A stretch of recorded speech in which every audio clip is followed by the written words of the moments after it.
यूँ तो हमारे आपके घरों में लंबे समय से खाने में हींग पड़ती ही आ रही है। हींग मसालों का एक अहम हिस्सा है। लेकिन क्या आप जानते हैं कि हींग की खेती अब तक भारत में नहीं होती थी, बल्कि विदेश से इसे आयात किया जाता था, जिसके लिए सरकार को अच्छी खासी रकम भी चुकानी पड़ती थी। मगर बीते हफ्ते से देश में पहली बार हींग की खेती हो रही है। आज इस वीडियो में हम आपको विस्तार से इसी विषय पर बताएंगे।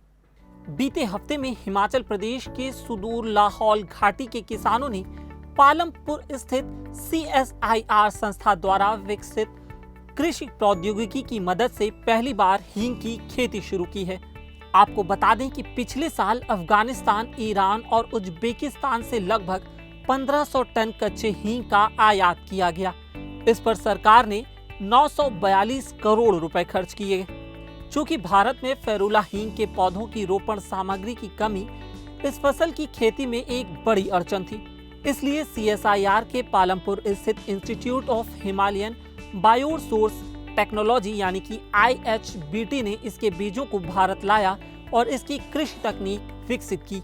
CSIR HBT के निदेशक संजय कुमार ने टाइम्स ऑफ इंडिया से बात करते हुए कहा कि हींग के पौधे विकसित होने के लिए ठंड और शुष्क जलवायु जरूरी है।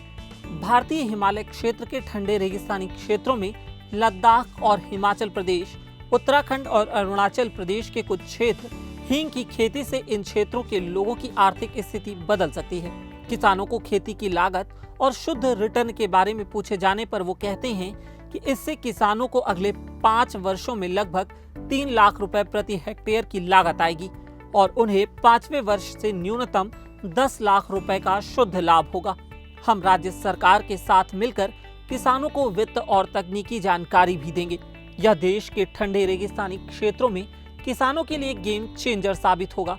कुमार कहते हैं कि IHBT ने हींग की खेती पर प्रशिक्षण कार्यक्रम भी आयोजित किए हैं और हिमाचल प्रदेश के लाहौल घाटी के मडगारण, बीलिंग और किलोंग गांवों में बीज उत्पादन श्रृंखला की स्थापना और व्यावसायिक स्तर पर इसकी खेती के लिए प्रदर्शन प्लॉट तैयार किए हैं। संस्थान ने शुरू में हींग की खेती के लिए 300 हेक्टेयर की पहचान की है। किसानों द्वारा 5 वर्ष के चक्र को सफलतापूर्वक पूरा करने और इसके परिणाम देखने के बाद ही इसे अधिक क्षेत्रों में विस्तारित किया जा सकता है। मेरा नाम है उत्कर्ष, कैमरे के पीछे थे रविंद्र जी। अगर आपको यह वीडियो पसंद आया तो हमारे फेसबुक पेज पर लाइक करें और यूट्यूब पर सब्सक्राइब करें।